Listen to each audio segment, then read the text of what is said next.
ሰላም ሰላም የዩቲዩብ ተከታታዮች እንዴት ናችሁ? ዛሬ ደግሞ በአዲስ ቪዲዮ ይዤላችሁ መጥቻለሁ። ዛሬ ደግሞ ይዤላችሁ የመጣሁት እንዴት ዲኤልኤስ 2026 ላይ እንዴት አድሶችን ወይም ማስታወቂያዎችን እንዴት ማጥፋት እንችላለን። አብዛኛው ጊዜ የሚያስቸግረን ማስታወቂያዎች እዚህ ጋር ለምሳሌ ፍሪ ኮይንስ የሚለው ጋር አሁን እሱን ስንነካ 30 ፖይንት ምናምን ይሰጠናል። አሁን እነሱን እንዴት ማጥፋት እንደምንችል ከተጫወትንም በኋላ ማስታወቂያ ይዘናል። ማስታወቂያዎችን በጣም ረጅም ሰዓት ነው የሚቆዩት። እነሱን ከነጭራሹ እንዲያጠፋልን እንዴት እንደምናደርግ ነው ማሳያችሁ። ሲቲንግ የሚለው ላይ እንነካዋለን።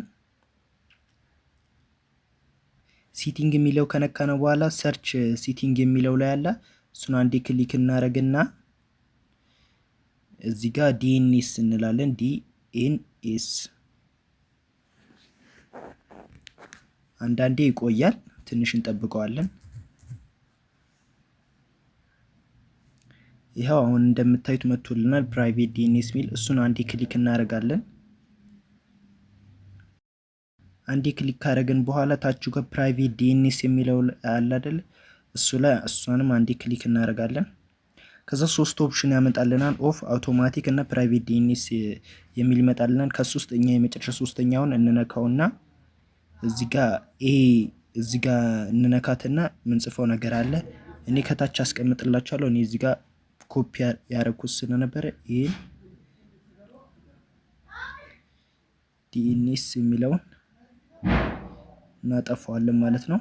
ይሄን አስቀምጥላችኋለሁ እኔ ወይ ኮሜንት ላይ ወይ ስክሪን ላይ ጽፌ አስቀምጥላችኋለሁ። ዳገት ድጋሚው ወደ ዲኤንኤስ ቦታ እንመለሳለን። እናጥፋውና ከእንደገና እንገባለን ማለት ነው።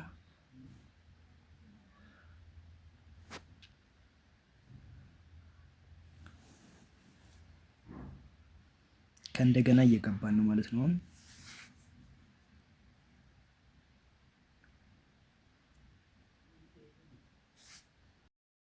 አሁን እንደምታዩ ገብተናል ማለት ነው። አሁን ቅድም እዚህ ጋር ፍሪ ኮይን የሚለው ላይ አድሶች ምናምን ያስቸግረን ነበር። አሁን ተጮቼ ማስታወቂያ ከመጣ ገና ጊዜ ስለሚወስድባችሁ ብዬ ነው። እናንተ እንዳልኳችሁ ሞክሩትና ተጫውታችሁ ማስታወቂያ አይመጣም ማለት ነው። እና የዛሬው ቪዲዮአችን ይሄን ይመስል ነበረ። ሳምንት በሌላ ቪዲዮ በዲኤልኤስ የማታውቁትን ነገሮች አዳዲስ ነገር ይዤ እመጣለሁ። ላይክ፣ ሰብስክራይብ በማድረግ ይህን ቻናል ተቀላቀሉ። ይመቻችሁ።